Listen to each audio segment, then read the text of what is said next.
Well, welcome back to our November session for OSEEL guides. I don't know about in your area, but in my part of Kentucky, winter has hit a little bit today. I have seen some snowflakes. So it's starting to get colder, which means it's starting to feel more like the holidays, which is great. And so we're happy that you guys could be with us today. I recognize our team recognizes that this is a big time of the year for you, and you have a lot going on. And so we're going to work really hard to make this time valuable for you and share some important information with you. So today we again have our team from TACE with us. We have Steve and Frank and Brinley, and then we have from OSEEL, we have Andrea Bartholomew, Stacey Ligori, and Amy Patterson to share information with you today. As I shared in our email, we're going to be talking about least restrictive environment, which are indicators 5 and indicator 6. So we're going to look at preschool least restrictive environment and K through 12 least restrictive environment. And then we're also going to spend some time with child find reporting, and we're going to have an opportunity for you to ask questions along the way. So please, if you have need to ask a question, put it in chat, raise your hand, come off mute, whatever you need to do. And again, that goes with our workshop norms. Please be as participate as much as possible. Turn your cameras on. That helps us see if you have questions, and we can recognize that. And remember at the end, we want to think about our immediate next step at the end of the workshop. So after today's workshop, what are you going to put on your calendar that you could do next to start implementing some of the things that we've talked about? So we're going to start with Steve Smith from TACE. All right, good afternoon, everyone. So glad that I could be with you all today to talk about least restrictive environment. So as usual with these calls, I'm going to be talking about this topic in kind of a high-level overview, sharing the federal perspective, kind of giving setting the scene for what the fine folks at OSEEL are charged with implementing and helping you all to implement. So it'll be high level.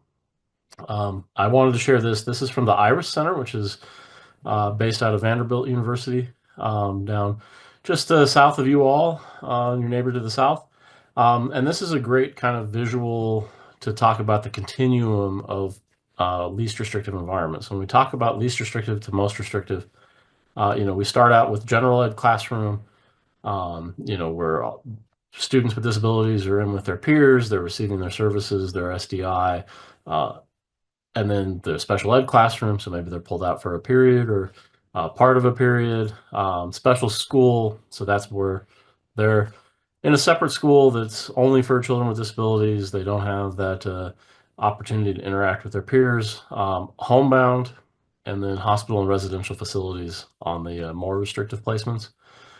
So just kind of want to get you all kind of visually oriented to the topic today. If we go to the next slide. So the Office of Special Education Programs at the U.S. Department of Ed is really interested in knowing where children with disabilities receive their services, where they're educated. And so they've had this indicator in place for um, 20 years now, just about, just shy of 20 years from when they started collecting data on this.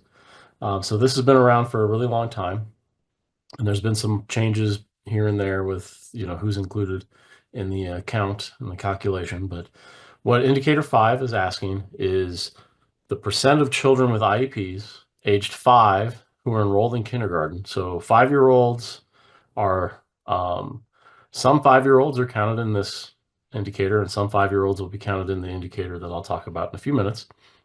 But for the school age, once a child's in kindergarten and they're 5, all the way through the end of their eligibility for FAPE, 21, and wants to know what percentage of children with IEPs in that age range are in the regular class 80% or more of the day, compared to those that are in the regular class less than 40% of the day, and then those that are in separate schools, residential facilities, or homebound hospital placements. So that's what OSEP is asking states to report on.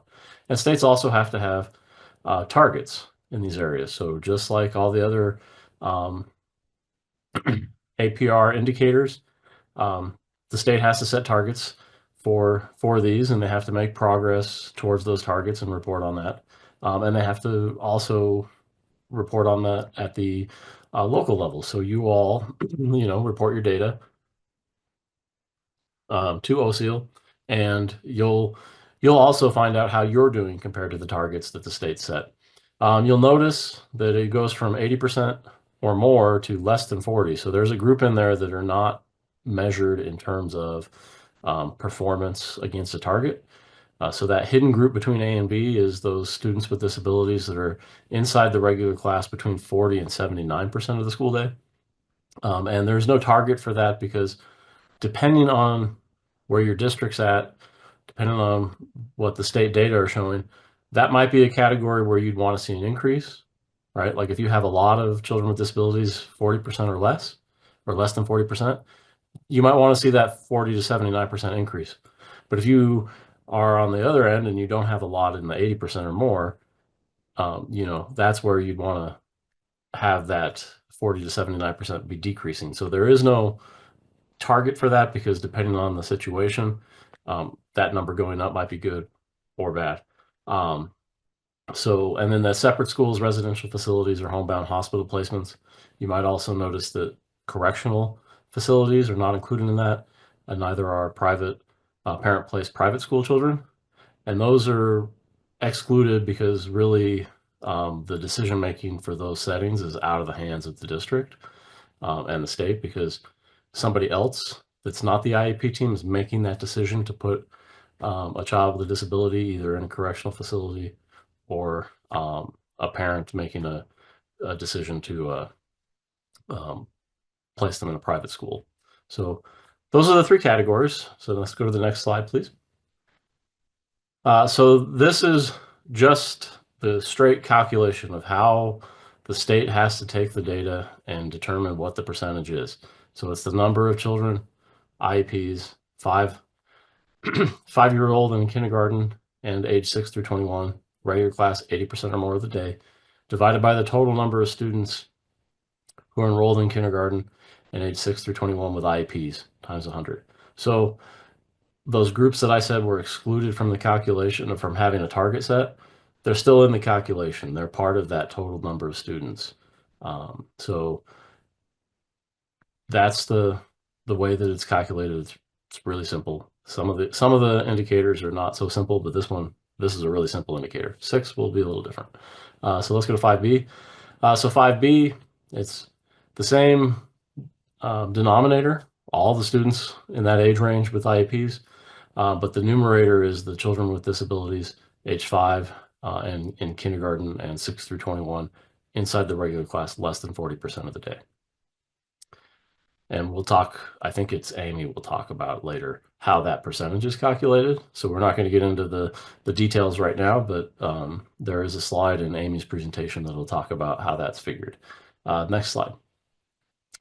And then 5C is all of those highly restrictive placements, separate schools, residential facilities, and homebound and hospital for the 5-year-olds in kindergarten and up through 21 divided by the total. So it's really straightforward, really simple calculation once you have the children with IEPs categorized correctly. And so we'll talk about how that works in a couple of minutes. I think that was my last slide for this section. And so I'm ready to turn it over to Stacy, unless there's any questions.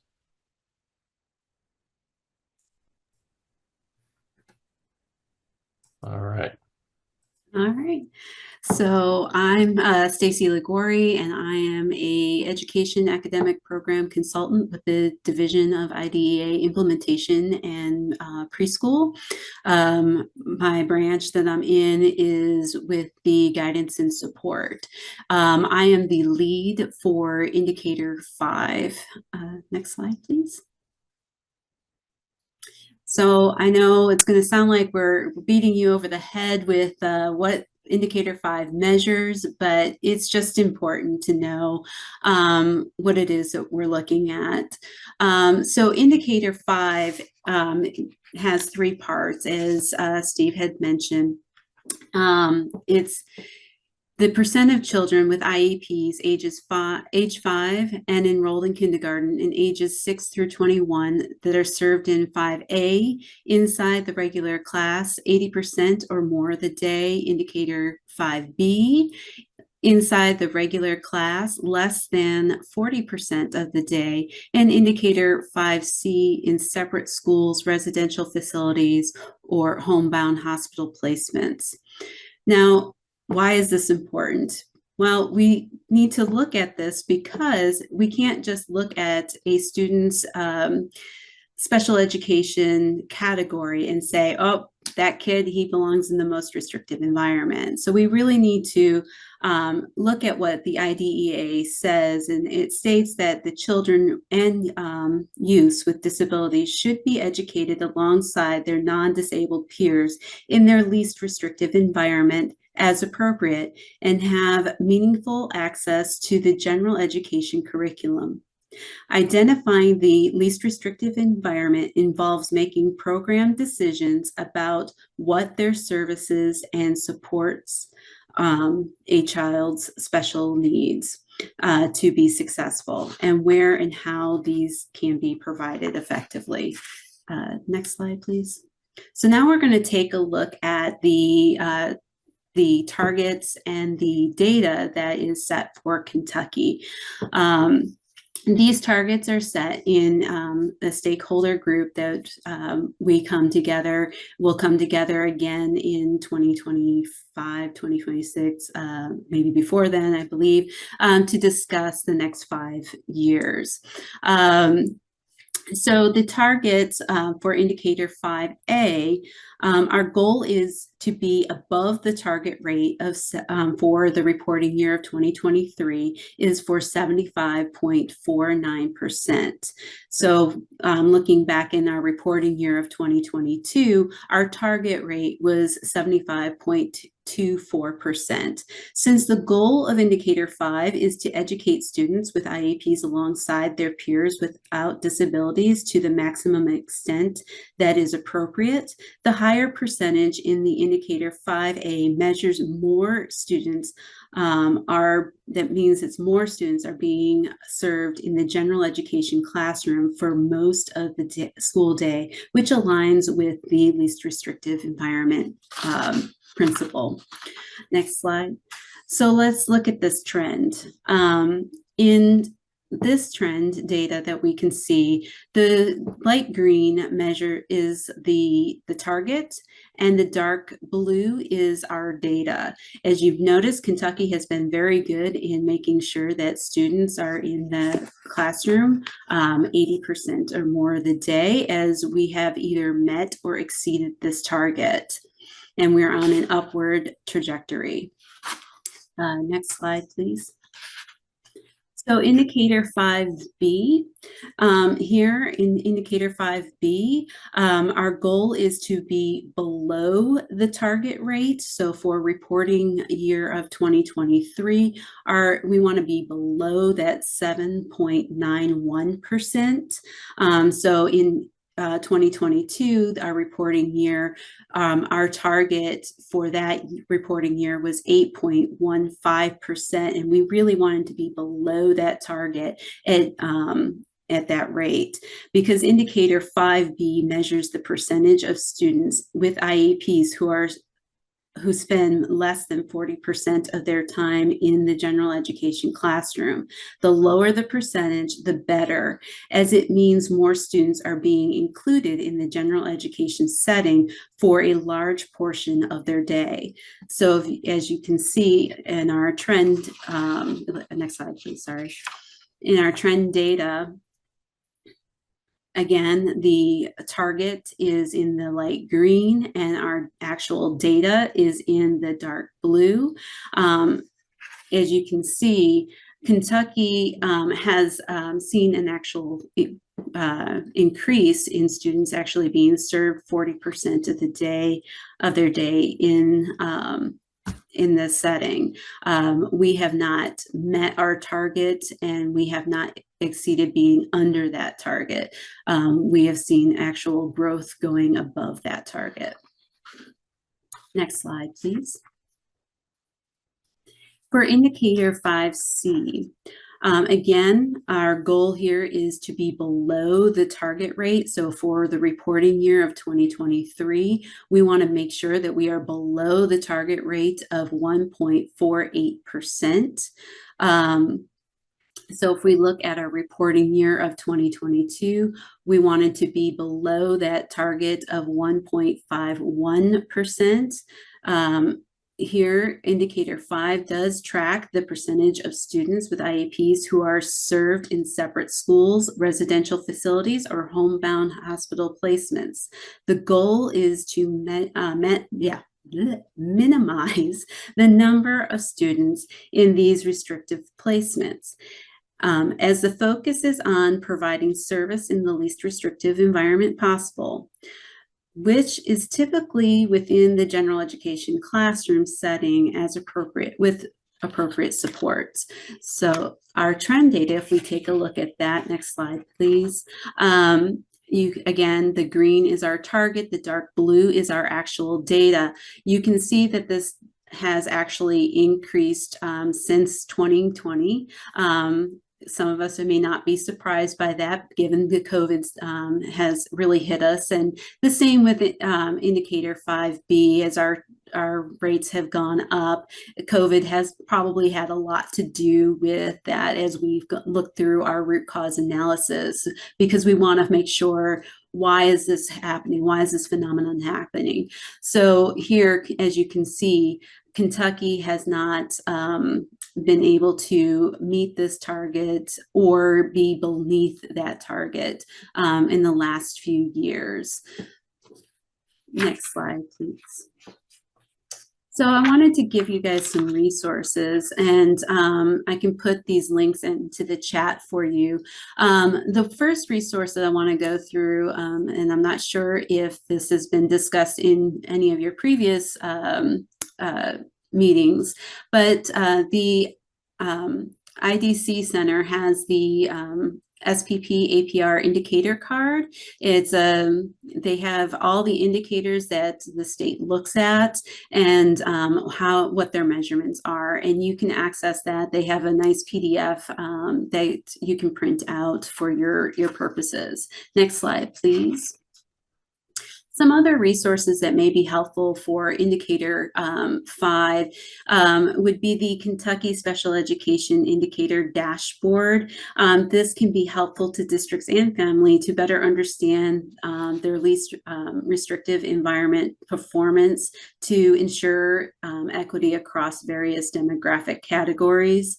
The Special Education Reporting Manual 2024-2025, this can help districts better understand the data collection that is captured, collected, and reported in Kentucky's state's student information system, Infinite Campus, and the State Performance Plan and Annual Performance Report Indicator Support Guide. This is also found on the Kentucky Department of Education's website. This can help districts better understand the SPP APR requirements and how the data is actually analyzed for each reporting year.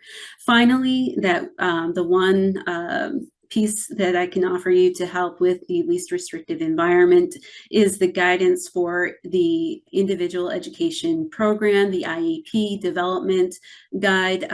This provides instruction and examples for developing IEPs for admissions and release committees, ARC members, including chairpersons, teachers, related service providers, and parents. And that's all I have. All right. Were there any, before we move on to indicator 6, were there any questions about indicator 5? Any? And Steve, I wanted to add the resources that Stacy shared and all the resources that will be shared today will be put on a one-page document. So you can have one space for all your links to those. And the other thing, just sidebar, quick strategy. One of the things that I would always do is I would print the IEP development document and I would actually bind that for my teachers. And then we would use that in trainings and stuff. So they always had that resource right at their hands when they were writing IEPs. And then they're usually updated or reviewed annually, and you can just switch out the pages and update them as they go. But the resources are shared, and that's part of what we want to do is show you how many resources are available for you to use with your staff to make sure that you're making the best decisions and documenting it well for your students. Okay, Steve, I'm sorry. No, that's great. Resources are a wonderful thing. So thank you, Alicia. So now we're going to talk about indicator 6. So we're going to go backwards in age, increase in the indicator number, but we're going to regress in the age range. And this is about the percentage of children with IEPs age 3, 4, and 5 who are enrolled in a preschool program. So these are the 5-year-olds who haven't started kindergarten yet. And so and this has also 3 separate areas where targets need to be set, A, B, and C. So A is the regular early childhood program and receiving the majority of special education and related services in the regular early childhood program. So that's a mouthful, and I am not going to get a lot into the details of this. But I do know that, excuse me, that Andrea has some great slides, very visual flow chart to help you figure out which category. I apologize for my dog. There's a UPS truck and he doesn't like it. So if you can hear him, I apologize. And then indicator 6B is about separate special education class, separate school or residential facility. And then 6C is about children in the 3, 4, and 5 in preschool who are receiving special ed and related services in the home. So let's go to the next slide. For this indicator 6A, it's the percentage with the number of children ages 3, 4, and 5 in a regular early childhood program and receiving the majority of the special ed and related services in the regular early childhood program. So the keys here are that they're in a regular early childhood program and they receive a majority of their special ed in that program.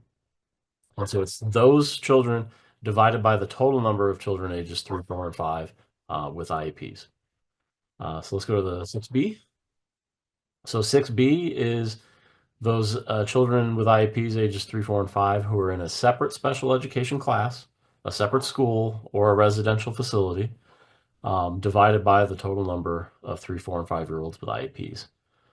So that's a little less complicated than the first one. And let's go to the 6C. And this is those children 3, 4, and 5 with IEPs who receive their special ed in the home, divided by the 3, 4, and 5-year-olds with IEPs. So that one's a pretty straightforward one. That first one, though, 6A, is a little bit more complex. Let's go to the next slide. So here's some things that the federal government, the Department of Ed, has said states have some flexibility on. I don't know of any states that do this, but states and territories may choose to set one target that's inclusive of 3, 4, and 5, or set individual targets for each age group. I don't know that I've seen any states that do separate targets for 3-year-olds and 4-year-olds and 5-year-olds. I think everybody's just said, we're going to make one target for the whole group. Probably doesn't apply in Kentucky because you guys are not that small, but if you are a state that has less than 10 children in that age range that receive services in the home, the state doesn't have to set a target. And for 6C, the target can be expressed as a range. So it doesn't have to be like 78.6. It could be, like this example here, between 75 and 85%. But the results for all 3 must be compared to the target. So let's, I think now I'm going to turn it over to Andrea. Right. Hello, everyone. Hope everyone's staying warm. I'm not a winter person, so I am not ready for this blast of winter here, but it is what it is, right? And we'll get through it. So let's talk a little bit about preschool least restrictive environment. So when you think about K-12, you think about how you assign least restrictive environment there, 80% regular classroom. That can be a little more black and white than preschool least restrictive environment. Preschool, you have to consider the entire early childhood program. So you think about all the kids that are in your preschool program, all of the kids that are in your Head Start program, all the kids that may be in a district sponsored childcare program, a childcare program that is contracted with your district. We have some programs that contract with facilities that provide, specific special education needs, like a Lexington Hearing and Speech Center, or we have Carriage House in the Louisville area that provides some services there. Think about all of those kids. Those are all of the kids that you include in your regular early childhood program. You take the total number of students, and then you think about the kids with special education. If you have 50% special education or less, then your program is a regular early childhood program. When Kentucky established preschool in 1990, we were created as an inclusive, regular early childhood program. That only increased in strength in the early 2000s when we introduced the Interdisciplinary Early Childhood Education Teaching Credential, IECE, which allows our teachers to be duly certified special ed, regular ed, so we could even strengthen that inclusive program. So the vast majority of our programs, I would say 90 to 95% of our programs are going to be a regular early childhood education program with students in the regular early childhood education program receiving the majority of their services in their regular environment. We'll get to some coding in a minute, but that would be a 3A1 in Infinite Campus. That is something that can be a little confusing when you think about it on a national scale, because Kentucky is an inclusive program, which is not the norm across the country. Across the country, we have a lot of programs that are separate. They have their special education program here, and they have their state funded or their district based or their child care center preschool here. At Kentucky, we like to all learn together. This is the fun flow chart that Steve mentioned. So there's several different iterations of this floating around. You can see by the font on here, it's a little bit old. We probably need to update that a little bit. It's been around for a while, but this is how you kind of consider what your least restrictive environment would be for your preschool students when you're having that IEP conversation. You got a kiddo, 3 to 5, have an IEP. All right, so they attend a program. If they attend some type of program, you're going to move up. And then you're going to go, oh, no, you are fine. I don't know why they're timed, Brindley. I'm not so sure. Yeah, yay, PowerPoint. I don't know that she just messaged me directly, and it's fine. If we can stop them, I will let you know if I need to go back. No worries. So back to the flow chart.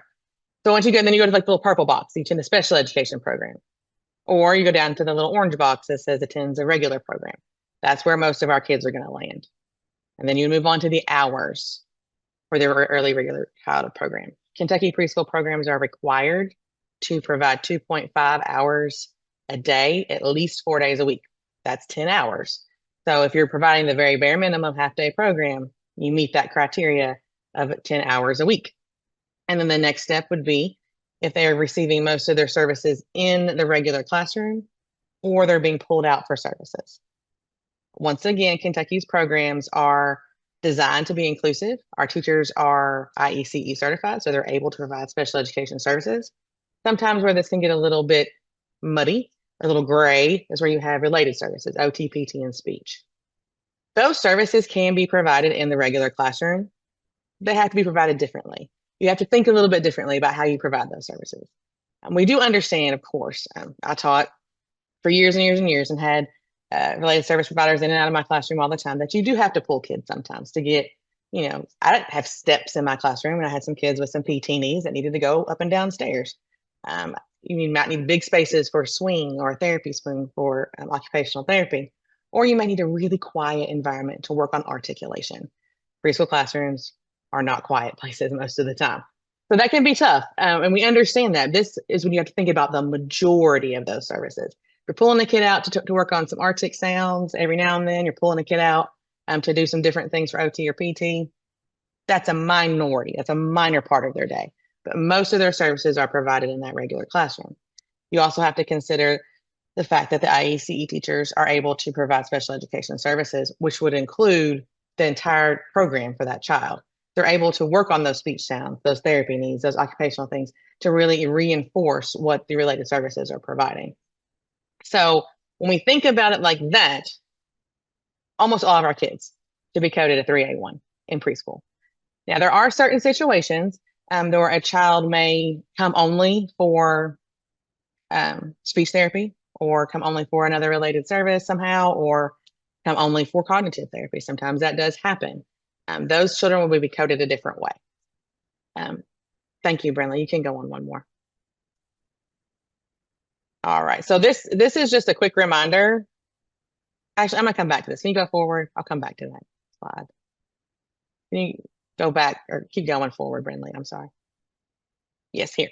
So 3A1, we talked about that.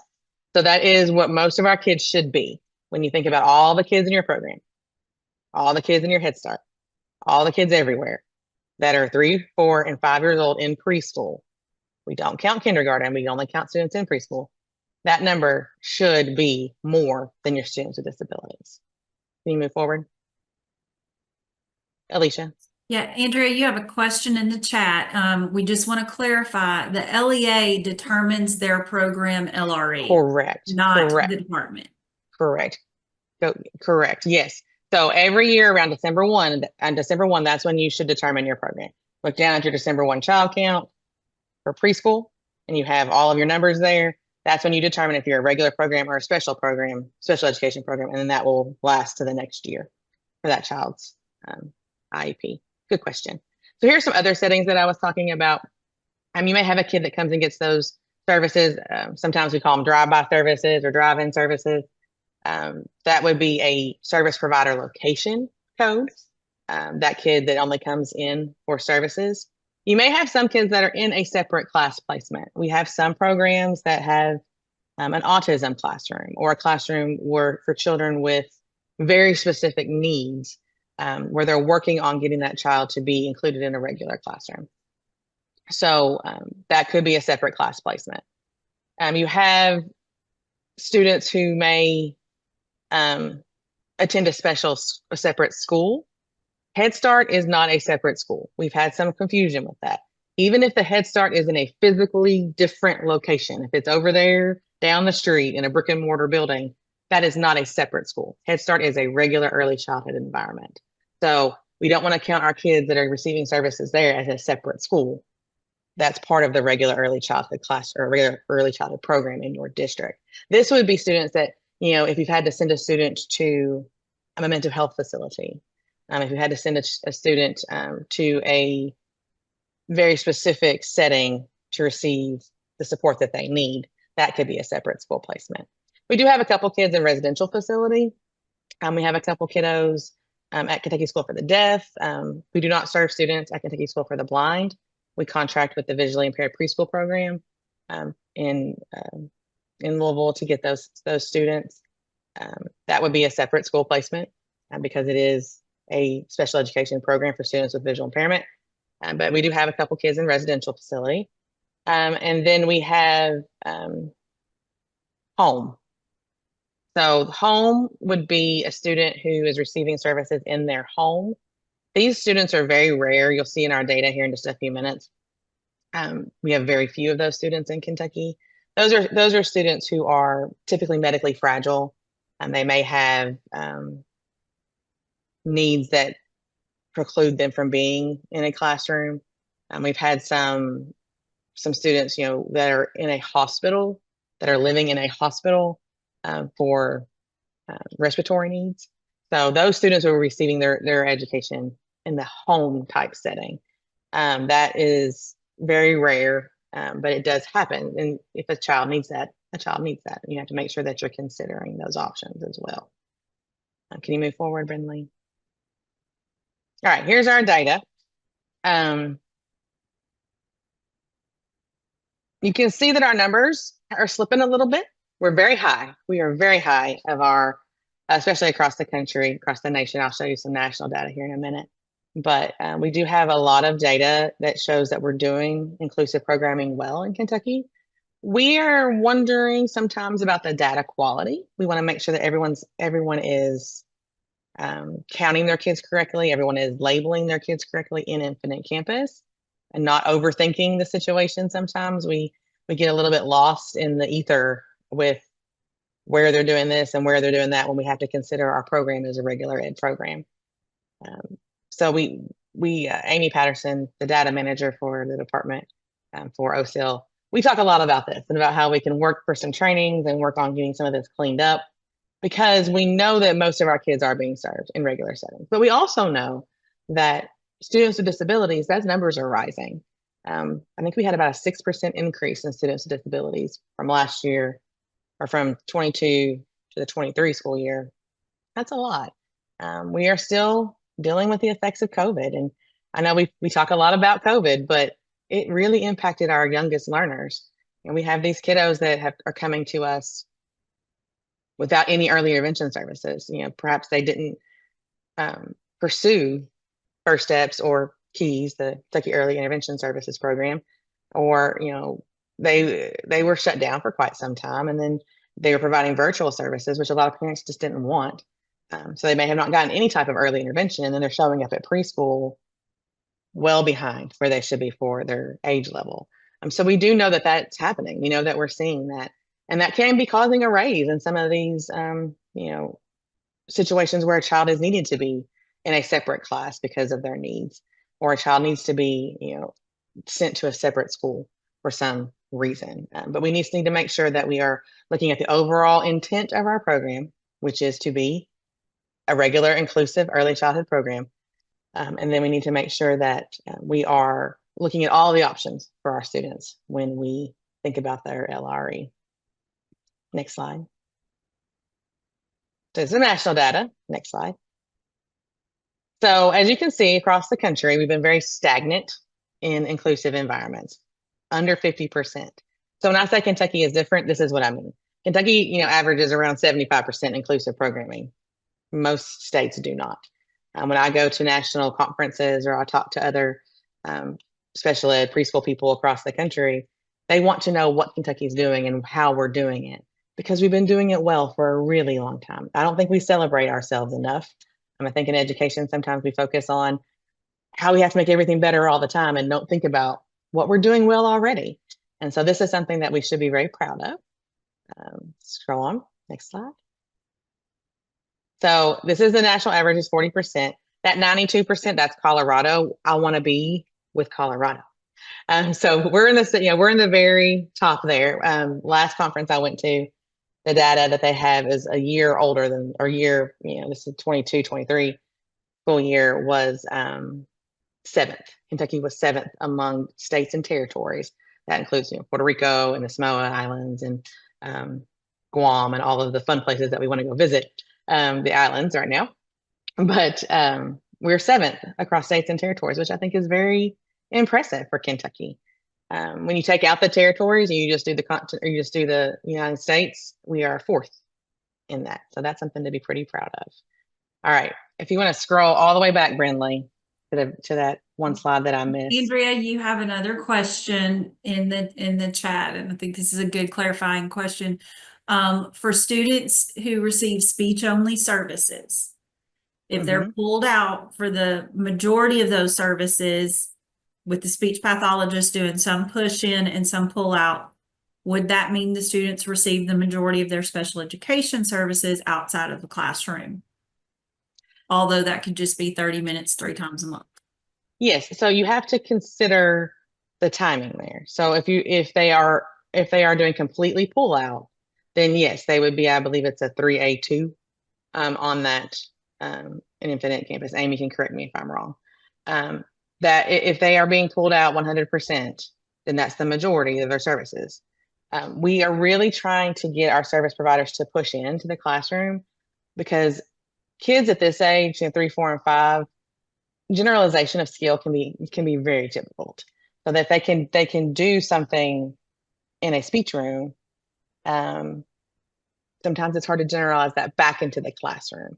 So that is one reason to push in, so that child is learning in their authentic environment. I know you know this, Krista, but that's just something that you have to really consider, and really maybe work with your service providers to get those kids pushed in as much as you, or get those services pushed in as much as you can. But yes, if they're being pulled out for the majority of their services, you're still a regular program, but they'll be labeled, I think it's 3A2. Can you repeat? Whoops. Okay, so the classroom, this is the questions from Kristen. Could you repeat what the percentage of special ed students in that regular preschool classroom to make it a separate class placement? So we don't look at the classroom itself any longer. We look at the total program. So when you think about the program, you have a regular early childhood program. You may have a class that is students with autism. You may have a class that is students with significant disability. You need to consider, is that class still providing regular early childhood education? Or are they providing only special education in that classroom? That is something that, if you have that situation, it would be great if you could give me a call and we can kind of walk through the numbers together to see where you fall out with that. Separate classes should be very rare, but it should be when you consider your entire program, not just your class. So can you see Kristen's next statement, and then we'll go back to Krista? Mm-hmm. So if her teachers have been marking 3S, would that be one of those non-programmatic changes that they would change those IEPs back to 3A1 or 3A2? Amy, Andrea? Well, I feel like it is a programmatic change because you're changing that child's environment. So you may need to have a meeting with the family so they know what's happening. But on the other side, parents aren't going to really understand the coding issues, right? All they know is their kids coming to school. So I will let someone else with more knowledge of that speak to that. Stacey or Amy? So yeah, they're in the right setting. It's just been marked wrong. We have that problem with a lot of folks. right. And so, yeah, that's what I was going to say. So what we look at for child count is the code, not what's written in that box that says, I don't know what it says, LRE or least restrictive environment or whatever, where they actually type in what's happening. So if all they're changing is that code, maybe the LRE is correct, but they coded it wrong, then that would be a non-programmatic change. Great. And reminder, you're informing parents when those non-programmatic changes are made, so that parents are in the know. Yes. Yeah, I think a lot of the issues that we have with this, everyone's doing everything they should be doing. It's just that coding. It's just that infinite campus stuff that sometimes can trip us up. Brinley, can you go to the flow chart so I can clarify for Krista here? Okay, so when you look at the chart here, the kids there, kid attends the program, they attend a regular early childhood program, they attend more than 10 hours a week, and then you have to think about where there's, I'm pointing at this chart like you can see my hand. Excuse me. So that's where you look at there. Are those programs being delivered in the classroom or outside the classroom? So if they're being pulled out, they would be a 3A2 if they attend more than 10 hours a week, which almost all of our kids do. Does that help, Krista? Can I just unmute real quick? Sorry, Please. I'm sick. I hope you can. Oh no, I hope you feel better. I'm on the mend. So that's what put us in a 3A2, I think 2 years ago at least, because the speech only services are really high in our district. Mhm. And I heard you say we need to encourage that, and we have, and we are doing more push-in, but it's still majority pull out, Mhm. even OT and PT. So although they're only being pulled out maybe 3 times a month, if push-in is only 1 time, we still could end up as a 3A2 is Yes. the program. And yes, as for that child, Okay. your program's regular ed, but you're being pulled out for those services, and you'd be a 3A2. I hope you feel better. I've been sick the last couple of weeks too. It's terrible right now. I'm so sorry. Okay. All right, Brinley, can you go back to that one slide? I appreciate you so much. Brinley's like, she's like the bomb.com. She's awesome. Okay. So this is a reminder that Amy can help me with if I need help with this. We have kiddos that are 99s. They're headed to kindergarten next year. We want to make sure that their LRE is correct for kindergarten. So after December 1, you can select the 6A1 option, and that doesn't impact your counts when you do LRE. So on Infinite Campus, it has you have your 3A options, and then you have your 6A options. This will eliminate the need to redo an IEP before December 1 of the following year. Not a ton of our kids fall into this because that IEP will be reviewed. So how preschool works is, most of our kids come in, they get an IEP before December 1st, so we can have child count.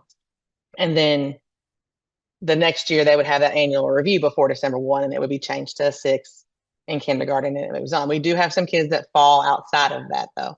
And we want to make sure that their LRE is correct for their kindergarten child count.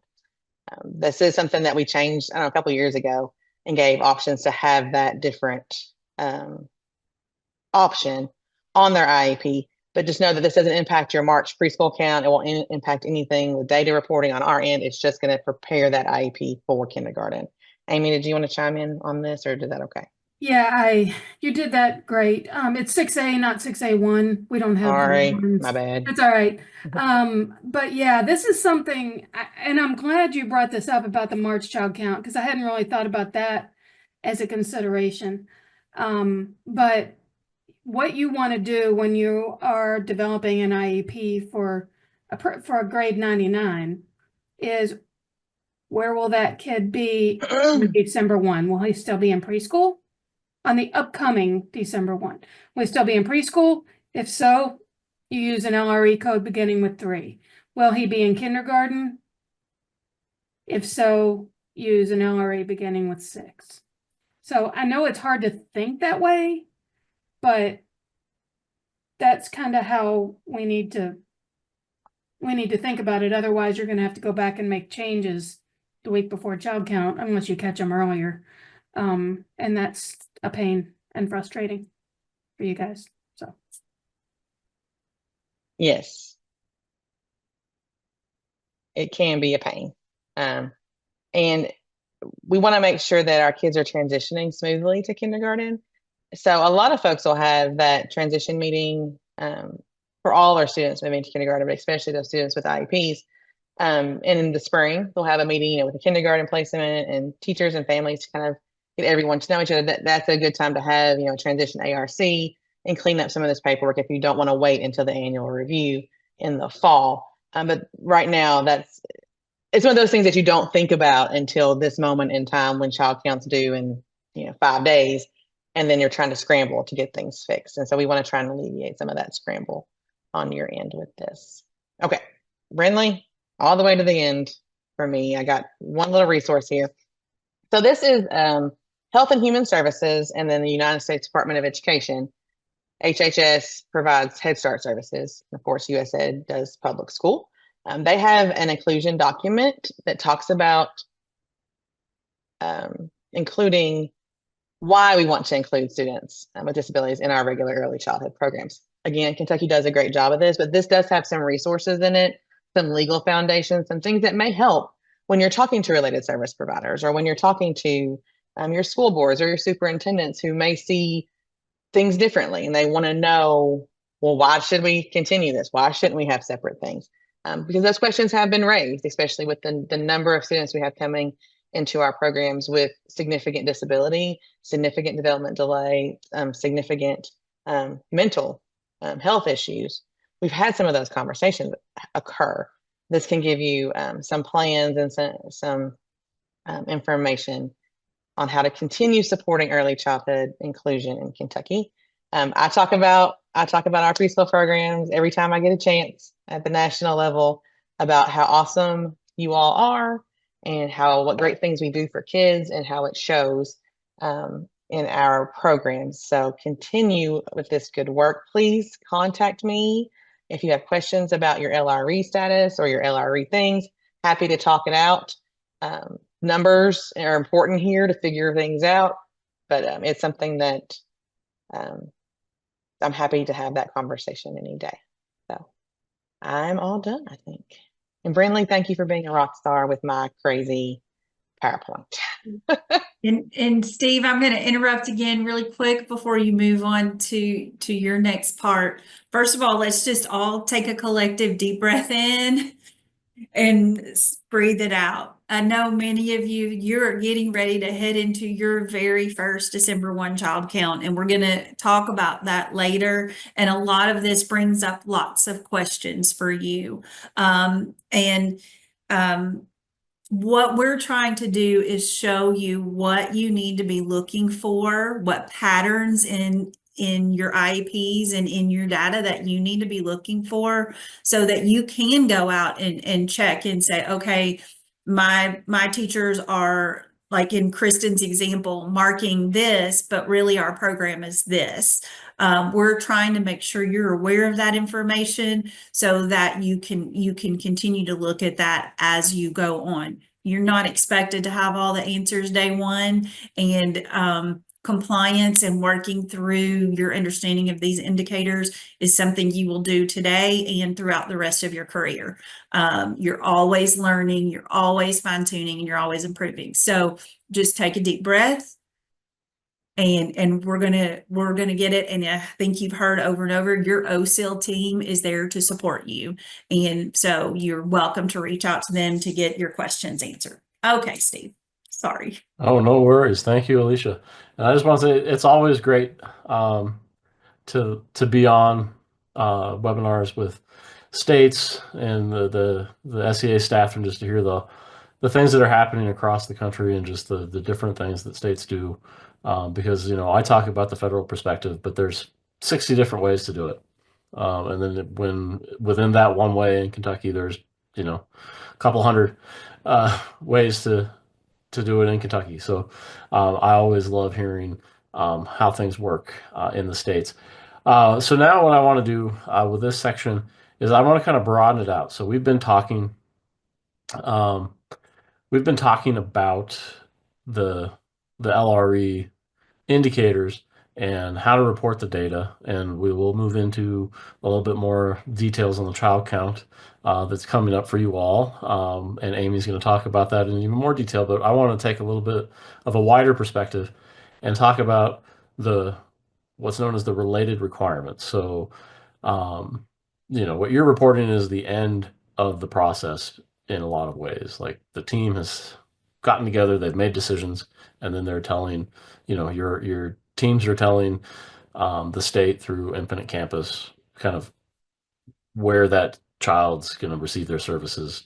But one of the things that the Office of Special Education Programs has is a document that's called the Related Requirements document, and it has connections from all of the different indicators or clusters of indicators. So 5 and 6 are clustered together as LRE.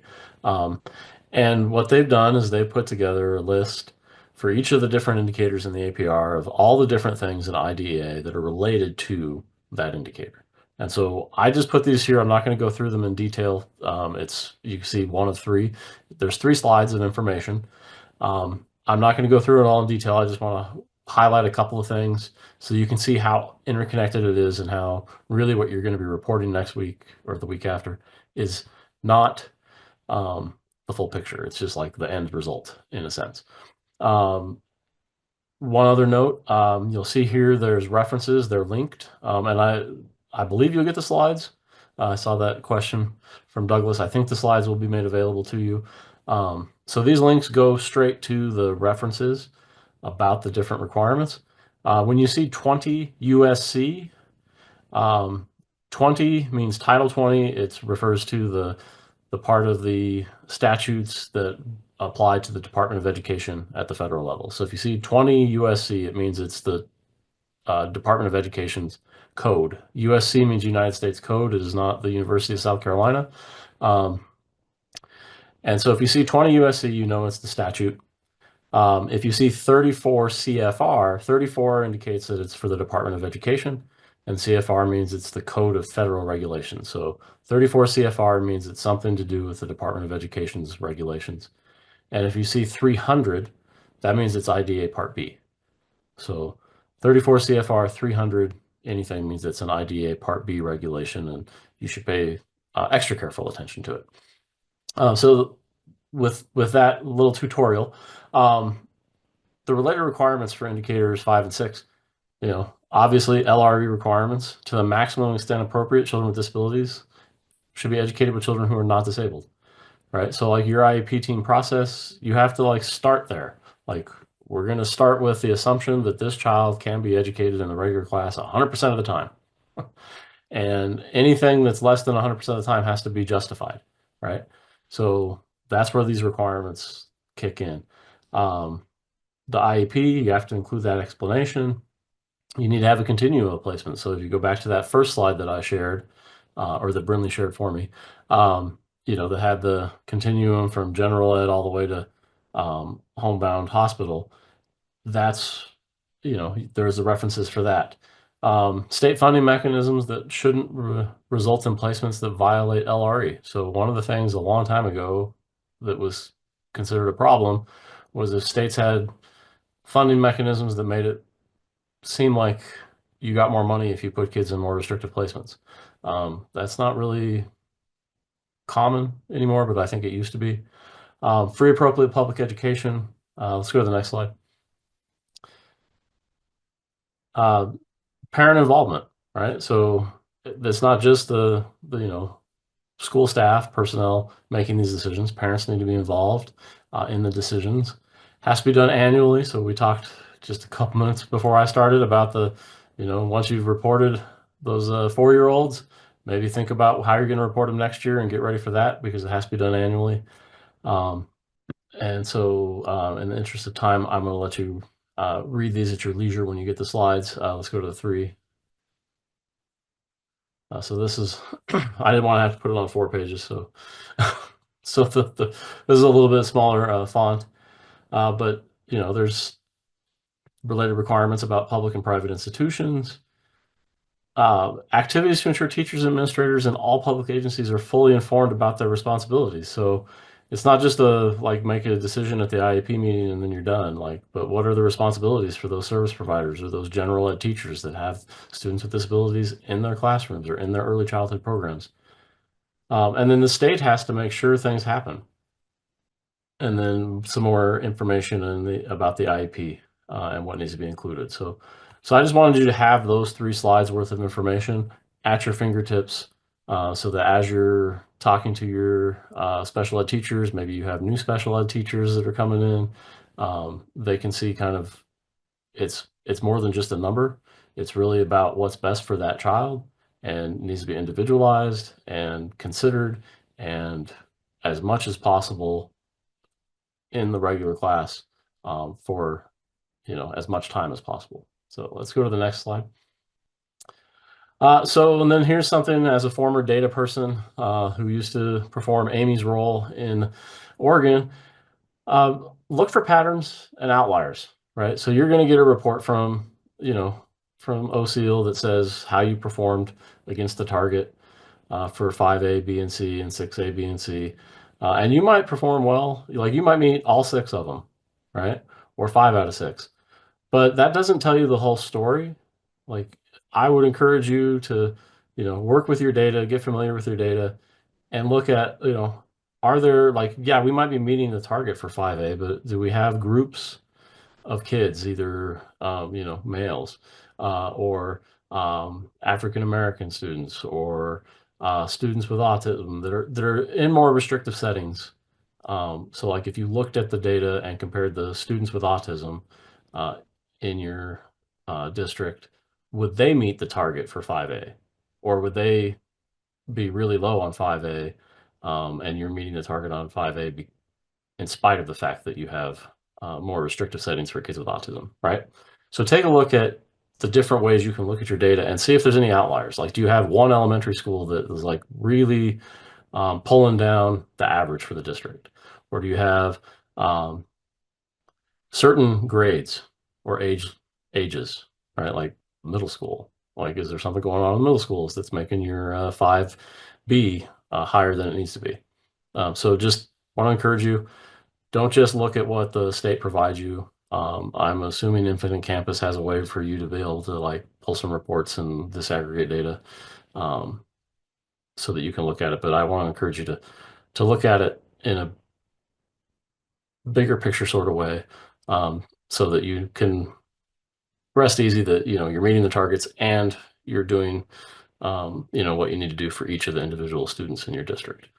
And I think now we can turn it over to Amy. Actually, Steve, this one is me, but Oh, Alicia. yeah, this one's me. But Stacy, do you want to make a comment really quickly? Sure. I'll put in the chat. You can also access the Kentucky administrative regulations that align with the federal code of regulations that Steve talked about.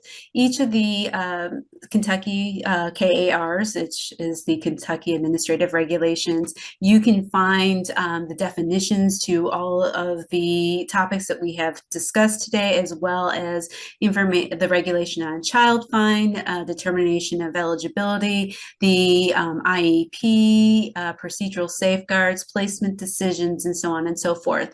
They are Kentucky regulations 707 KAR 1002 through 707 KAR 1380. And I'll put those in the chat for you guys. Thank you, Stacy. Mm-hmm. Thank you very much. Okay, and if you were with us last month, one of the things that I said I would want to do each time we meet is look at where can we find this in our compliance record review documents, because you should be using that compliance record review document to look through your records, to just kind of, again, look for those patterns in your district. It'll also show you where you need to do group training for your staff or where you need to do individual training with your staff. So for what we're talking about today, this part would be under the Individualized Education Program, Least Restrictive Environment section on the Compliance Record Review. And so what it's asking is, on the IEP, do you see the explanation to which the student will not participate with non-disabled students? So that's where you're putting what parts of the day, what part of their regular program are they in separate settings. Then in determining that educational placement, you're going to ensure that the placement was made by the ARC. And so you're going to make sure that you're going to see that maybe in your conference summary notes or in that part of the IEP where you write that LEA piece. Then if you'll recall on your IEPs, you have that box. The ARC considered potentially harmful effects on the placement of the student. So if you have a student who's going to be in a resource setting or in an alternate setting for a large amount of their day, you're going to want to make note of what those harmful effects, what it could be. You know, they're missing out on certain socialization aspects, different things. So you're going to want to make sure that's been considered. Thank you, Amy and Stacy. And then you want to look, do your special education services include all of the following? How often that service is going to occur, where that service is going to occur, the amount of time, so the duration, and the projected beginning date. and do the same thing with your related services. And I will say, as someone who was working in this field prior to the onset of Infinite Campus really helps to ensure that you are compliant in these areas, because it won't let you move forward, or it lays it all out for you. But you really want to check to make sure that all of these things are included in the individualized education plan. And then outside of the IEP, then you're going to want to look at your conference summary notes, and you're going to want to make sure that the ARC team has documented the conversation of each one of these components. And so just wanted to bring that to your attention for this part of our discussion when we're looking at LRE. Okay, next slide, and I think we're ready for Amy. Okay, so I appreciated this discussion that we've had. We typically rock it out as a state when it comes to LRE. We have seen some increases in students enrolled less than 40% of the day. And we've seen some increases in students enrolled in homebound hospitals, separate schools, those sorts of things. And Andrea talked about some of the preschool issues as well. And so in the news you can use, are you guys familiar with news you can use? I hope you guys get that weekly. This week, there's going to be just a little blurb about pay attention in your child count to these codes, these LRE codes, because what I was finding, and I'm going to try to send out emails to individual districts if I can find the time. But what I was finding was a student might be enrolled in, for example, a residential facility, and then get out of the residential facility, go to another district, and the district accepts the IEP but doesn't update the code. So that district may not even have a residential facility, but it says that the student is in that residential facility, which is causing your data to be worse. And it's causing our data to be worse as a state. So if I can find the time, and there are a lot of these, so I would appreciate it if you guys could take a look at it, but I'm going to try to reach out to some districts who have more of these going on. But anyway, that's just a plug, a shameless plug. Okay, next slide. Okay, so I'm going to talk about some resources here. The first one is the special education resources for using Infinite Campus. And I'm going to show you, I'm going to share my screen here, I hope. All right. Are you seeing the KDE webpage? Okay, yeah. Good. Okay, so the first resource that I want to share is just a website of resources. So it's called Special Education Resources for Using Infinite Campus. I didn't name that. That's a really long name. But if you just if you just do a search for special ed resources, then that's the first link that comes up. You also have the slide that Brinley just had up, had a link to it, and also a QR code. So you should be able to get to it from there as well. But sometimes you might not, it might just be easier to do a search. So that's the one you want to use. So we have, I'm going to talk in a minute about this special education reporting manual, which Stacy gave me a plug for that. I appreciate that, Stacy. It has videos over here on the right-hand side. So trainings that I've done within the last year, some are older than that. You can link on those. I've got the videos and the PowerPoints for most of those. We've got the data standards, which these are the special ed data standards. I'm going to talk in a minute about other data standards you might want to look at. So, so the next resource that I was going to talk about, and this has I add to this often, like anytime I do a training, I'll add that to this. So the special education reporting manual, you can search for, you can do a KDE search for special ed reporting manual, or it's that first link. And for some reason it always comes up in the middle, and I'm not sure why. But this will tell you, I update it twice a year, before child count and before end of year training or end of year collection. And so it will talk you through each of the collections. So there's the data collections. We've got December 1 count reporting, special ed data for, or sorry, discipline data for special education, exit report, and then indicators 11, 12, and 13. So for child count, these are all the requirements, all the information about child count, why it's used, how a kid gets on the child count, the reports that you want to look at. And this right here, this is going to become important over the next couple of days. Students moving to Kentucky from out of state. So if a kid with an IEP moves into your district from out of state, they've got an IEP in that state, these are the steps you take to get them into Infinite Campus so that they, if you're providing services, and you should be, then that's how you get them into the child count report. You still have to determine eligibility in Kentucky, but this is how you get them in a short period of time so that you can get them to count for child count. And you should be providing those services for those students. If you're not providing services, don't put them on child count. Okay. So,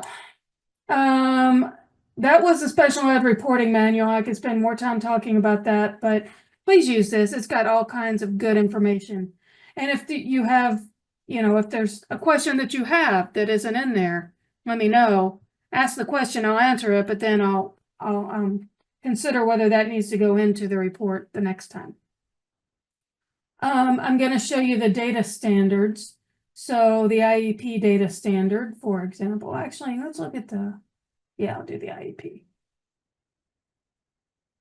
This one comes up in the middle also.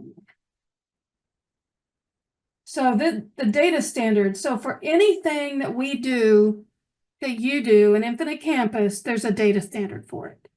And so we have, you'll notice for each special education document, conference summary, referral, consent, eval, IEP, PSP.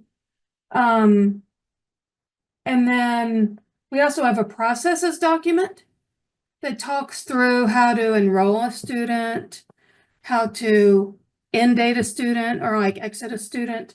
We have a preschool, preschool, this is for preschool with IEPs, preschoolers with IEPs, and then there's also another document just for preschool. So if I click on this, it'll, walk you through. It gives you screenshots of what everything looks like. Amy, I'm going to just add, so as you're doing your child count, as you're preparing, as you're reviewing everything right now, if you find students are missing, like if you've gone through and your teachers have checked their rosters and then you run child count and you don't have a student, here's a resource that you can go through to see what was missed, what wasn't locked, what didn't have a date included, what had an old evaluation date, all of the things you can go here. And then this will also, if you're finding errors, you can go here and it'll walk through some of these in that specific area, whatever document you're looking in, and this will help show you how to correct those errors. Yeah, and that's one thing I want to say that I've gotten this question probably 10 times in the last week. This student has been dismissed from special education, but they're still showing up on error 4. What can I do to get them off of that error? You can't. Like Infinite Campus doesn't understand the difference between I wanted them off. So I want them to not, because they are no longer in special education, so they shouldn't be on child count, or I forgot about this student and he won't show up on child count because I forgot about him and didn't update his documents. So that error 4, if those students have been released, that's not really an error. It's more of a notification that these kids won't be on there, but it's an accurate notification. So anyway, just had to throw that out there too. Okay, so here's an explanation of the LRE codes for preschool. And an explanation of the LRE codes for grade school or school age students. And so it's got screenshots for everything. So, I'm hoping that will help you. The other thing you can do is do a search for data standards.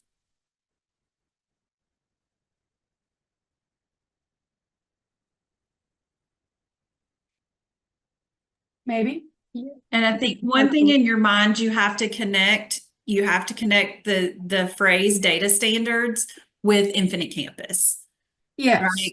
Because a lot of people in your world will be talking about data standards in different ways. So for you, when OSEEL mentions data standards, you relate that back to Infinite Campus and instructions on how to do things in Infinite Campus. Yeah, thank you. So like something that comes up a lot with exiting is the enrollment data standards. And so it'll show you what each of the codes means for the enrollment in status, which affects your special education exit status. So it explains the difference between a primary enrollment, secondary enrollment, or for special education only. So there are data standards that you might actually need to use outside of just special education. Okay, I could talk about this all day, but I'm going to move on. Okay, I'm going to stop sharing.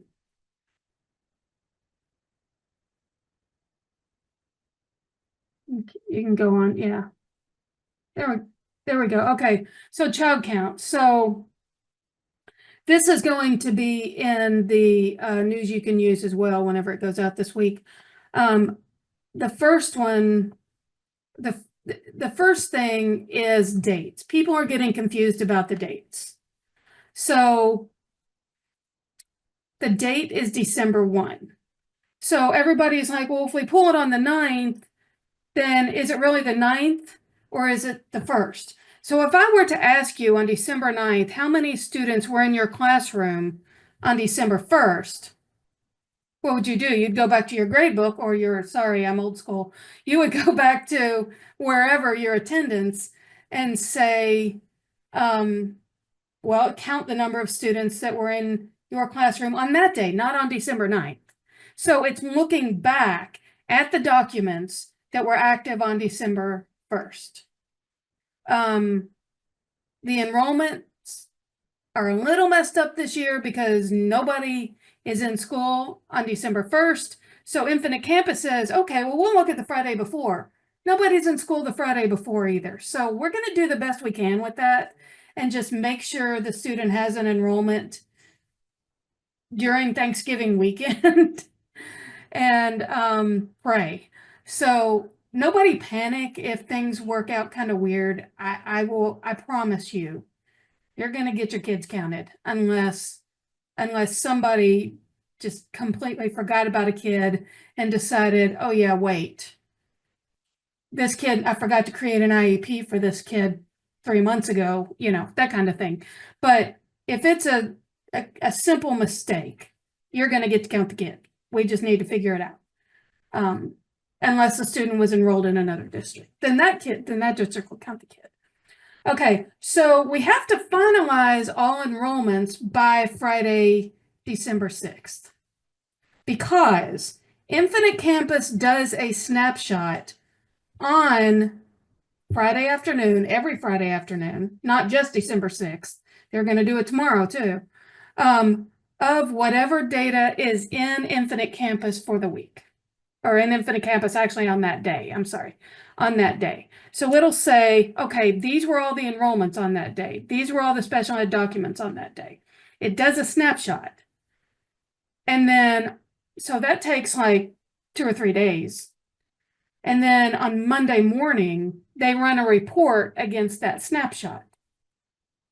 Well, why do they do that?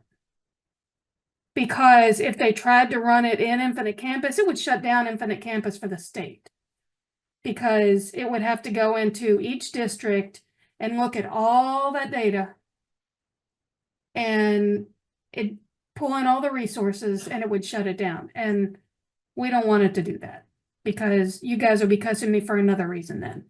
So, okay. So you have to make sure all enrollments are finalized. All December 1 enrollments or November 29th enrollments are finalized by Friday, December 6th. All documents are locked by Friday, December 6th. I highly recommend that you run the QA SPED error report to make sure there are no, like at 2 o'clock on December 6th, so that you make sure there are no enrollments, no IEPs unlocked on that day or with missing information. I recommend that you do it before then also, but I get comments from doses all the time that are like, I told these teachers not to touch anything, but somebody went in and unlocked it. So just at 2 o'clock on Friday afternoon, run the QA SPED report. If anything's unlocked, lock it. And then, hold on one second. And then on Monday morning at like 6 or 7 a.m., the report will be ready for you to double check your data. Okay. You have a question in the chat. Yeah, from Crystal? Yes. And it Okay, says, so yeah, if an IEP starts 12/4, will it count for the December 1 child count? It will not. It has to be on or before December 1st. Actually, the kid has to be on December 1st. Has to have an IEP. So it could have started before December 1st and ended after. It could have started on December 1st. It could have ended on December 1st. But there has to be an IEP on across the date of December 1st. Does that make sense? It kind of confuses people. Okay, good. Yes, yes. And then you have another question. Krista, so I get this question a lot too. I think I'd get this question more than the indicator 4. So when do I recommend having a blackout date or blackout date?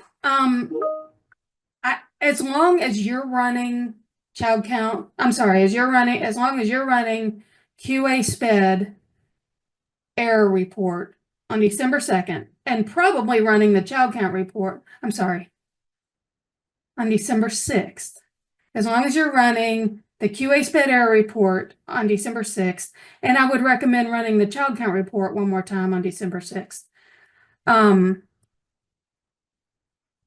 And lock everything back up. It's up to you because no other documents that are created that begin after December 1st, even if they were created 2 months ago, if they're not going to begin until after December 1st, they won't affect anything.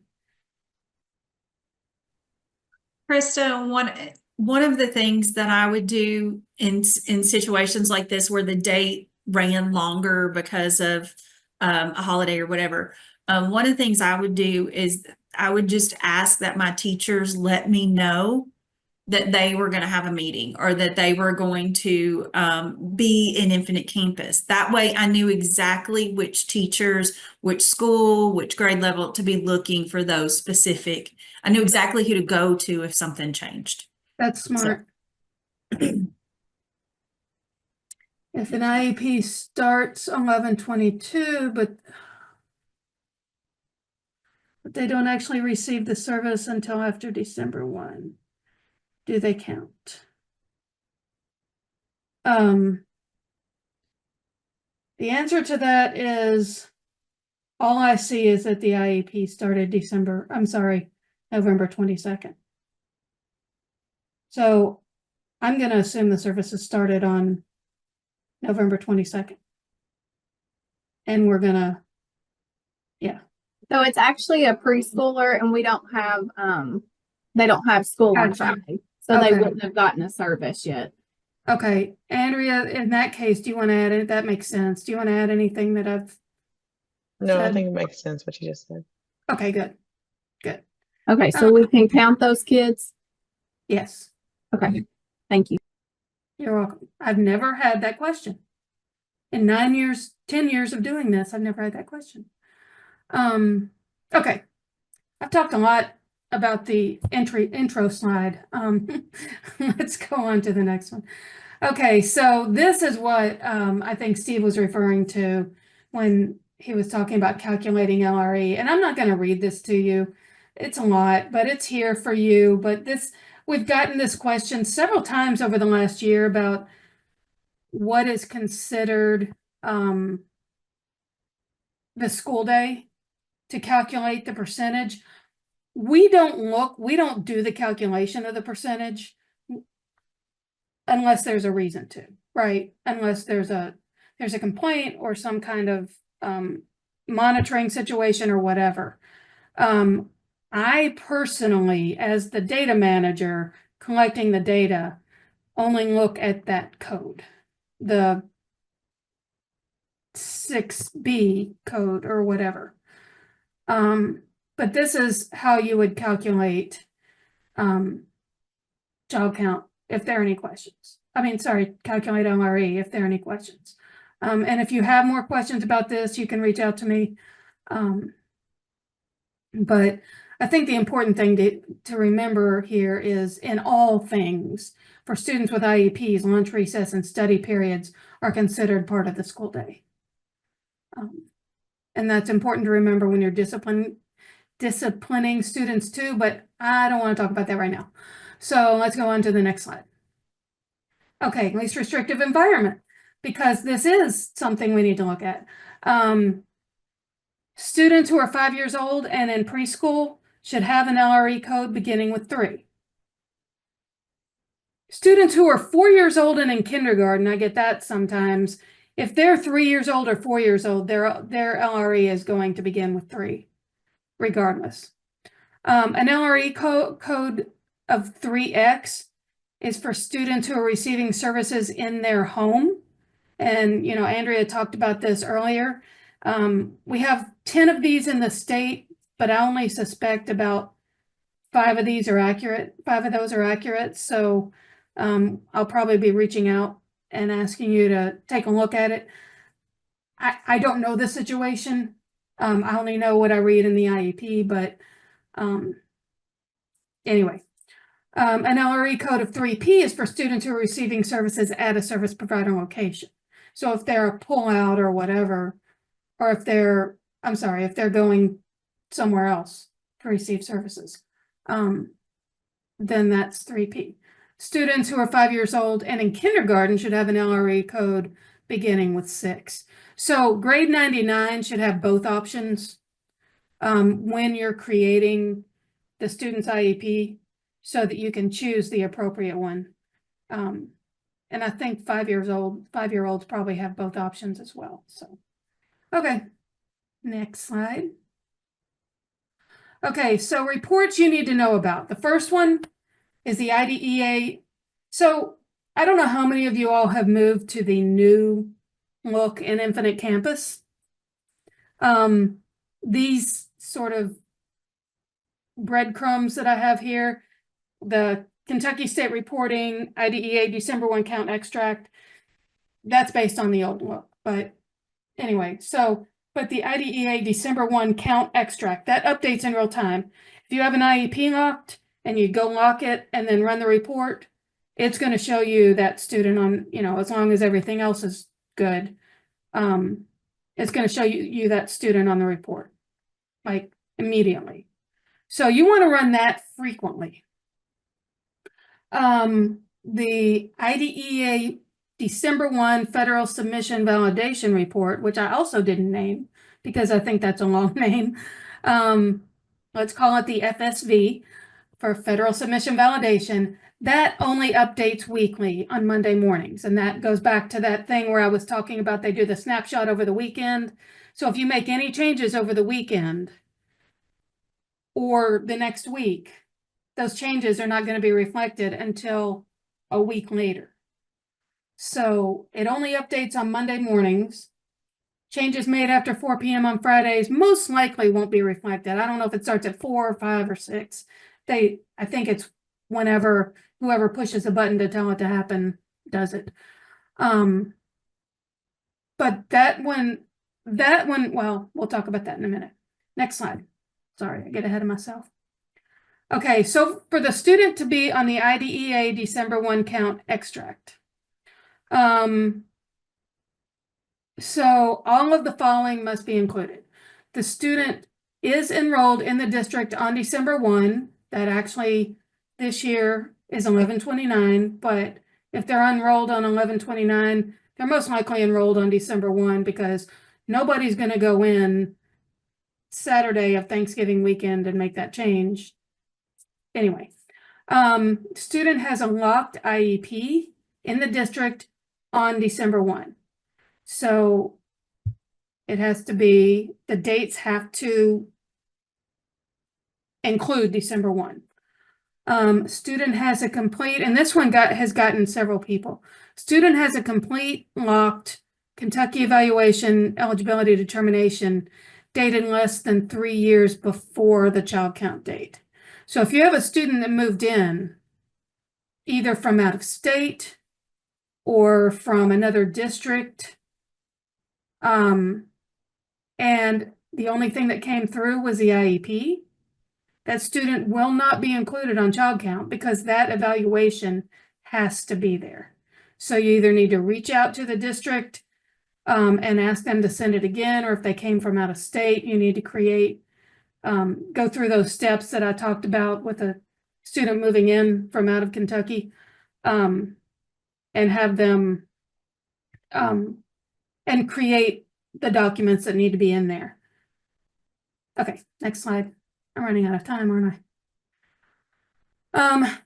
The special ed status has to be either A, AR, or I. I think there's an ER status eligible, but parent refused. That if the students, if that's the special ed status, it won't be included. The student won't be included. The primary disability has to be populated. It is a requirement now on Infinite Campus as of last month that you can't lock an IEP without the primary disability being included. That is because for all federal reporting, regardless of whether the student was released from special education services or not, the disability category that the student had when they were receiving services has to be in the IEP. They're required for reporting. Special ed setting must be populated and age appropriate. And that also includes students 9 years old or older who have DD as their disability category. They won't be included. And then the right LRE code based on the age and grade. Okay, next slide. Okay, the student must be actively enrolled, and I haven't had this question yet, and I don't know why, because I always get it like 15 times every year. Student must be actively enrolled in a non-excluded calendar within the district on December 1. So what that means is most districts don't have to deal with this. Most districts don't have have excluded calendars. But the larger districts or some smaller districts that want to just track their students who are in preschool maybe, or in private school, they create a calendar and put those students in there, and then they exclude the calendar so the students don't show up on the reports, but if the student is receiving services, if that student is in an excluded calendar, they won't show up on the child count report. So you need to enroll that student in an excluded calendar. Andrea?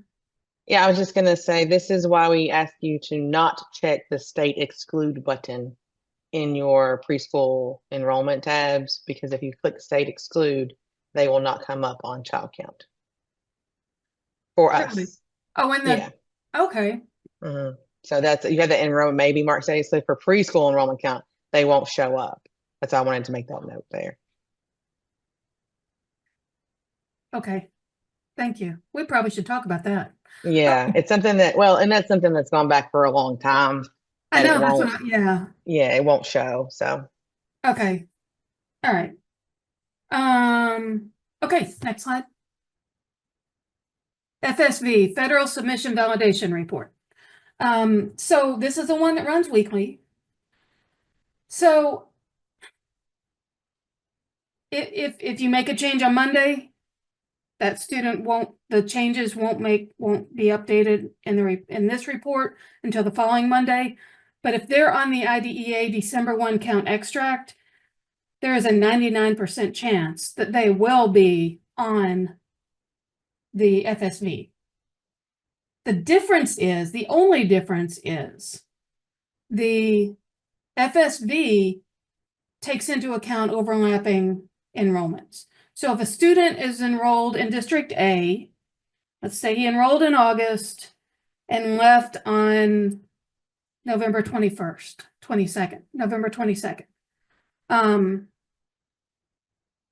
And the district didn't know it. I mean, why wouldn't they, right? It's nothing going on except Thanksgiving, and you guys are busy and you're not in school a lot of the time and you're trying to wrap up child count. So anyway, the kid left and the district didn't know it. On November 23rd, he enrolled in District B. So he has overlapping enrollment. So he's still enrolled in District A starting in August. He enrolled in District B on the 23rd, and is enrolled on December 1st or November 29th or whatever the date is. So the last district to enroll that student is the one that the student will show up on the FSV report.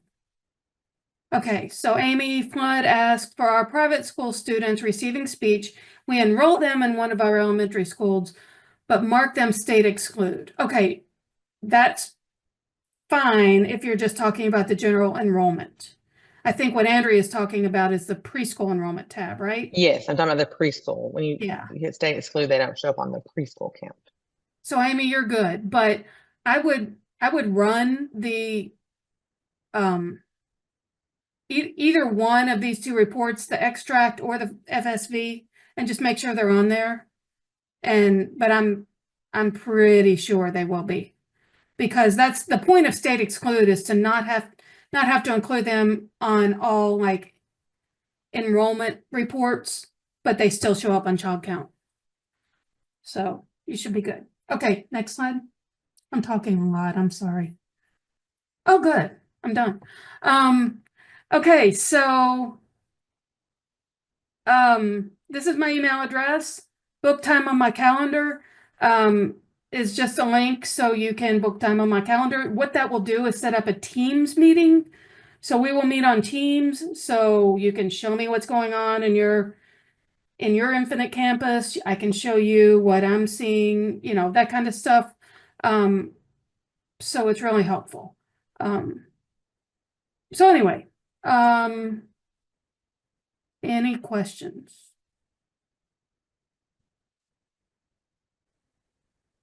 Thank you, Amy. We were actually going to go into breakout rooms now to allow you all to generate some questions, but I think the question you've asked some really great questions in the session. So now's a great time. If you have any more questions, we're not going to go into a breakout room because of time, and the questions you've asked have been great. So if you have any more questions, now's the time to ask those. And one of the things that I would have you think about, and I'm sure you're already doing as you're preparing, is, what is your strategy? And it would be great if some of you could share if you've done this before. What is your strategy for ensuring that your data on the child count report is accurate?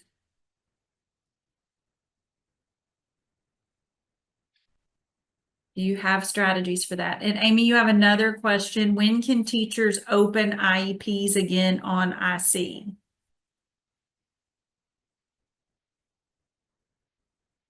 I think that depends on which IEPs. I guess after December 9th. But you don't, I mean, Once you they're probably don't want to be unlocking IEPs a lot. Like, that's not something you really want to be doing. right. Alicia, I'll share my strategy, Oh, if that's okay. Sure. Just in case somebody has a better way, I'm always looking for a quicker way to do it, but I started in August pulling my child count. I compared it to last year's numbers, and if there was a kid not on it this year, I went back to enrollments to find out, did they move? Did they go to homeschool? Why are they not showing up? And so I keep up with that monthly so that it's not such a big task in like this week. So I have a handful of kids that I know they've got a meeting this week. I go back to check as soon as I think that meeting has happened to make sure that those documents. So it's kind of an ongoing process so that it's not something I do just that one time of year. And that's just been really helpful for me. It also has been very eye-opening to see how many of our kids have moved, who have gone to homeschool, who have transferred in-house from one of our schools to another. It's giving me a lot of that kind of data that I wouldn't have known if I wasn't tracking that. So, right. And I think that's great. And I think that also will prepare you for exiting report, so that if you have kids who've moved during the school year and starting in August, all those kids who were marked as no-shows in August, if you've already found out where they are, you'll have fewer of those, which will help on the back end. Anybody else want to share strategy? I think starting early is great for sure. Just to back up a little bit. Sure. Crystal was saying she meant to work on new meetings when she was talking about opening up new IEPs or Gotcha. opening up IEPs. So as long as the IEPs don't affect, as long as any document doesn't affect child count. So if it's not active on December 1, if it starts on December 2nd or later, you can do that now. You whenever it won't hurt anything. So that's a good question. Yeah. Anybody else want to share a strategy? Because I know we all come from different size districts. One of the things that I did is I had all of my teachers review their Infinite Campus roster to go through, because they know what the accurate data should be on those files, right? So I would have all of them check those. They would let me know they had been checked. And then I took those verified rosters from my teachers, and I was a smaller district, so I could hand count, and I would hand match those students to child count. I know not everybody can do that, but I do think going back to the teachers and making sure that they're aware of what's going on with their data is one step of making sure your final data is cleaner. Yeah, I'm a big proponent of using the schools, getting it down to the school level and even the teacher level, because they know their kids better, and they know their data. And even if you're just getting aggregate counts, just like whole counts for the school, if you can do that and compare it to the data you're running in child count, if they match, there's a pretty good chance that that your data is accurate. I wouldn't say it's 100%, but it's pretty good. So yeah. Right. If we have no more questions, I think Frank are we turning it over to you next? Yes, we are. Yep, it's me. And thank you, everyone. This has been great conversation. I'm glad that I got to sit in and listen to this. As someone who used Infinite Campus in another state, it's interesting to hear your process with that. But my job here is just to give us a little bit of a think about for leadership. And the information here today is from the Institute for Educational Leadership, which they published this information a number of years ago, but they talked about 3 key roles for educational leaders.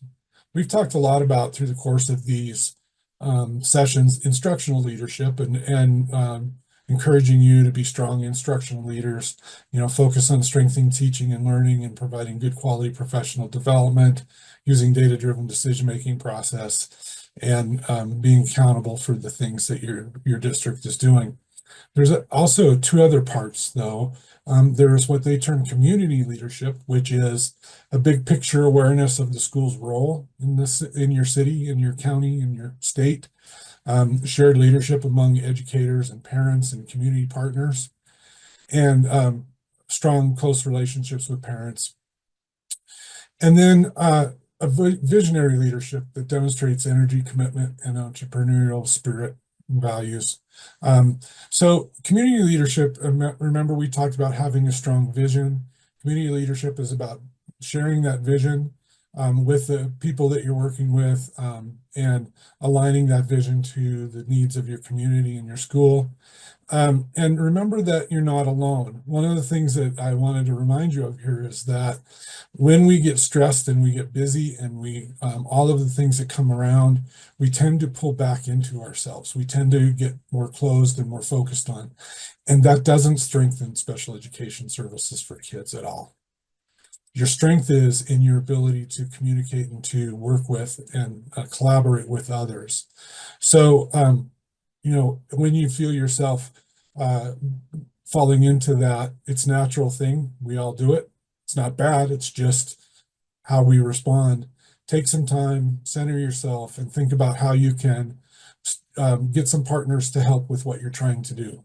Sometimes, as we talked about a month ago, sometimes that's giving others tasks to do.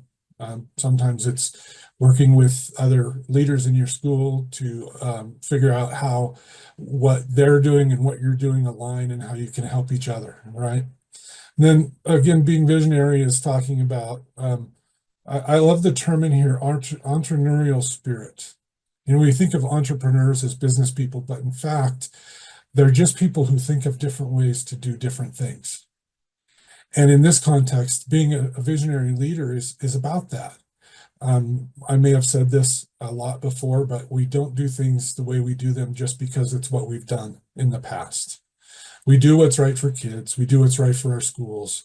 We do what we have to support our families and our teachers, right? So we have to be thinking of new and different ways because the challenges you're facing every day are new and different, right? Some of us who've been around a while will say things like, oh yeah, we've been dealing with that for years. And there are certain things. But the truth of the matter is the world that you're working in right now is vastly different than it was 5 years ago, right? And you have to think differently. So what the leaders before you did isn't necessarily the right thing. And so that's just what I would encourage you to do with this takeaway today is think about the different roles that you play as a leader, instructional leader within your community, and this person who has the vision for special ed in your community and recruits others to help support that vision. And remember to make sure that you're paying attention to all parts. Okay. So before I turn it back to Alicia, I just want to say thank you all. As a parent of kids with disabilities, we don't live in Kentucky. I appreciate all the work that you do. As a professional educator, I understand pretty well the work that you do. And just thank you all for what you're doing and taking the time to meet with us here and to try and do it better. Happy Thanksgiving. Thank you, Frank. That was very well said. And I know we appreciate you all. And I know it's getting a little heavy right now, right? It's a busy time. So I do appreciate you taking the time. I hope we've been able to provide you with some information today that will help make the weeks ahead easier for you. Please take a minute to complete this survey. We do look at these and try to improve based on those. And then also, if you started with us last January, if you were with us last spring, starting in January, we are going to be repeating content. We're going to keep having live sessions, but the content will be repeated. So if you've been with us for a year now, and you would like for us to remove you from the invites for starting in January, if you could let me know that. And then that way we'll know to take you off all of the communication. However, if you were with us last January, February, March, and you want to keep rolling with us, we'll just keep on going on through the end of the school year and providing you with information. Reminder, there is not a meeting in December, but I will have office hours on the second Thursday in December at, I believe that was 12:30 Eastern, 12:30 to 1:30. And you'll get another email like you did this past time. And then we'll start back in January at this time on the third Thursday in January and go through the spring. So thank you all very much.